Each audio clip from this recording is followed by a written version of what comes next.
El humor es, por naturaleza, algo subjetivo. Lo que a una persona le parece una completa basura, a otra le puede parecer lo más gracioso del mundo.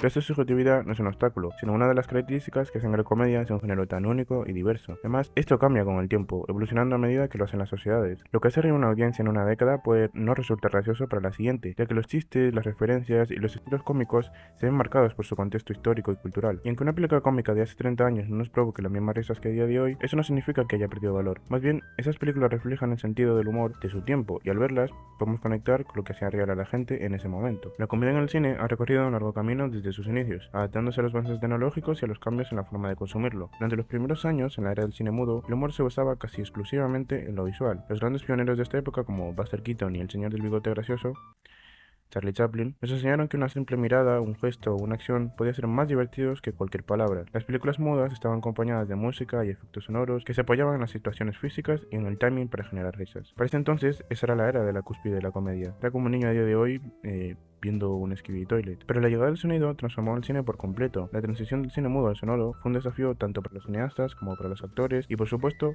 para el público. Películas como Singing in the Rain no solo nos muestran la dificultad de estos cambios, sino que también nos recuerdan lo que significó para aquellos que venían de un cine donde el diálogo no existía. Incluso Chaplin tuvo sus dudas sobre la llegada del sonido. Sin embargo, no se puede negar que sin esta evolución, el cine moderno, tal como lo conocemos hoy, no habría sido posible. A medida que el cine continuó evolucionando, la comedia también se fusionó con otros géneros. En la década de los 2000, una de las formas más populares fue la parodia, que no solo hacía reír, sino que también se burlaba de otros géneros cinematográficos. Películas como John Frankenstein, Austin Powers, Shaun of the Dead se convirtieron en clásicos de culto, pero la parodia alcanzó su mayor auge con las películas Cualquier Cosa Movie. Personalmente vi Scary Movie antes que Scream y durante un tiempo creí que Scary Movie era la original. Sin embargo, este tipo de parodias pronto se volvió una fórmula predecible y con el tiempo llegaban más películas como Epic Movie, Disaster Movie, porque es tan complicado conseguir trabajo siendo Home Movie, que agotaron el recurso aunque fueron populares en su momento. Pero a pesar de la saturación de las parodias, la comedia en el cine siguió reinventándose. Un ejemplo clave de esta evolución se dio con el estreno de Shrek en 2001. Esta película no solo revolucionó el cine de animación, sino que introdujo una nueva forma de hacer comedia que apelaba tanto a los adultos como a los niños. No solo destacó por su animación avanzada para la época, sino por su enfoque irreverente y paródico de los cuentos de hadas tradicionales. Mientras otras películas de animación estaban inmersas en la estética convencional de historias dulces y edulcoradas, Shrek se atrevió a romper con ese molde, burlándose de las normas establecidas y ofreciendo una mirada fresca y satírica a los personajes que todos conocíamos. Representar un ogro como protagonista, que no es un príncipe encantador ni el héroe típico, hizo una crítica juguetona a las narrativas que habitualmente dominaban los cuentos para niños. Mucho de su éxito radica en la química única entre los personajes.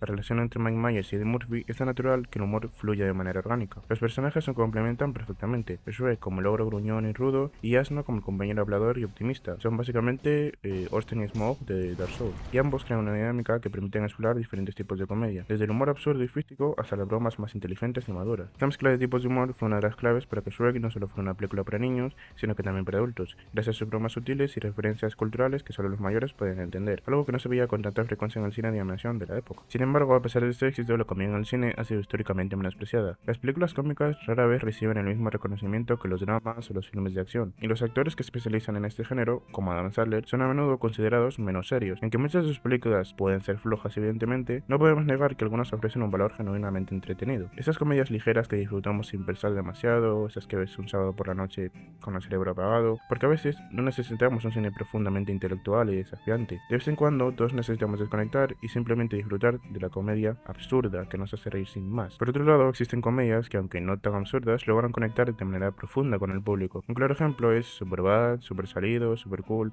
como le digas. Una de las mejores comedias juveniles de los 2000. Aunque la película está llena de momentos cómicos y situaciones divertidas, aborda temas universales como la inseguridad adolescente, la presión social y la búsqueda de identidad. Es una comedia que, más allá de hacernos reír, también nos invita a reflexionar. Entonces, ¿por qué ya no se hacen tantas comedias? ¿Y por qué cuando se hacen, muchas de ellas son olvidables? Cada año cientos de películas de terror, romance, animación logran captar nuestra atención, algunas malas, otras buenas, pero siempre hay alguna que destaca. En cambio, las comedias parecen diluirse en un mar de olvido, como si hubieran perdido su gracia. Mi esperanza es que no, aún deseo ver más comedias que no solo sean populares, sino que genuinamente hagan reír, tanto las ridículas como las inteligentes. Por eso con este vídeo quiero expresar mi deseo de que el cine siga apostando por las comedias, porque las risas nunca deberían faltar. Pero todo esto da igual, porque Padre No Más Que Uno 5 se está produciendo, vamos, la comedia ha revivido.